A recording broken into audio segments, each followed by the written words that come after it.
Morning, it's Thursday the 27th of March 2025. I said, quick reminder, we'll be live tonight at 8 o'clock, me along John. I'm rocking my new cap today, which was a gift from a neighbour, so thank you neighbour, who shall remain nameless. For the time being, I'll tell you tonight who bought it me and why she bought it me. But today we're going to talk about Rachel Reeves, no less.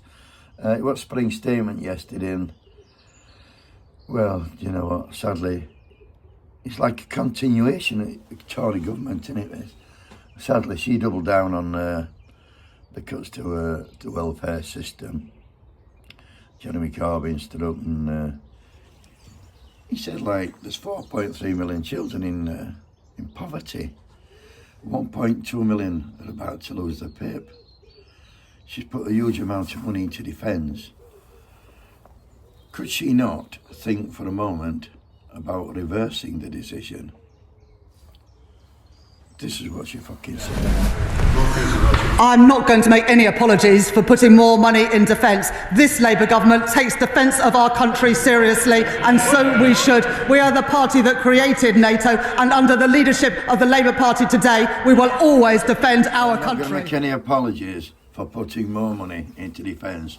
This Labour government takes defence of our country seriously. Defence from fucking who? Is anybody checking us? Because if they are, I have missed it. I am oblivious to it. Defending against who? To be fair though, it was a cracking answer, but it was totally irrelevant to the question.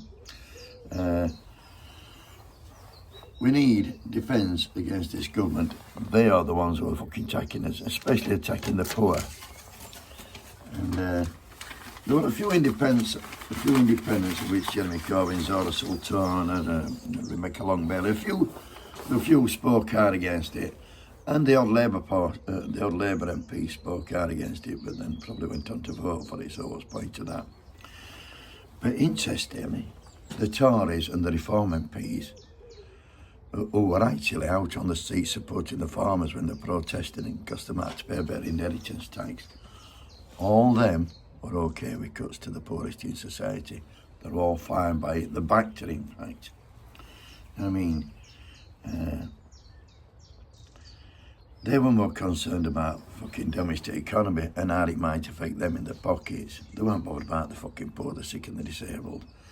And I've news for them. The UK is a consumer economy, so benefit cuts to 3 million people means they'll have less money to spend, which makes no economic sense. And all the time she's pushing people into poverty, she's giving billions of pounds to Ukraine. Makes you wonder where it's going to end, doesn't it?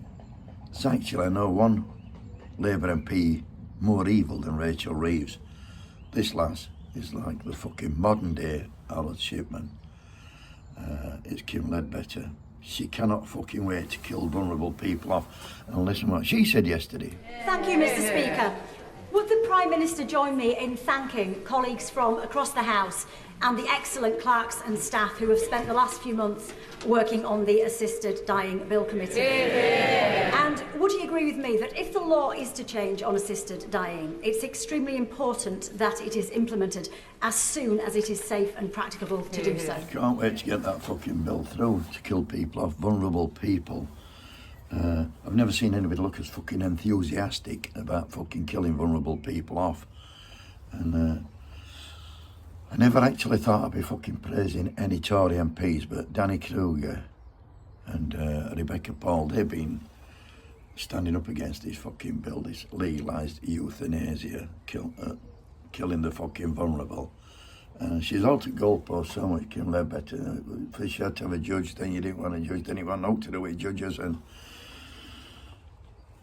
well, the Tory MP for Reigate, Rebecca Paul, she stood up and said this, speaking perfect sense. Ashamed if this is where we end up as a result of this bill. How is this in any way recognising patient autonomy and giving them a real choice? It clearly isn't. We will end up in a situation where patients take an assisted death because there is no other alternative for dying well. If as much effort was put into improving palliative care as has been put into legalising assisted dying, we would find ourselves in a situation with a much greater number of people being given the dignified, comfortable deaths they rightly deserve. It's a travesty that we find ourselves considering the introduction of assisted dying while hospices are on their knees and patients face a postcode lottery on receiving adequate end-of-life care. Why not put the money into palliative care? Why not put the money into hospices? Why not do that? Why won't they do it? It's obvious. If you fucking don't work in your own benefits, they want you dead. And they want you dead as quick as they fucking can. They don't want you hanging them out here, costing them money. Cost more money for us means less money for them fuckers. Anyway, have a great day, buddy. And wake the fuck up. The euthanasia bill, assisted dying bill. Starve them, put them in poverty, fucking kill them. Sounds like a plan to me. And they're all on board with it. Every fucking single one, apart from that fucking half a dozen. Wakey, wakey!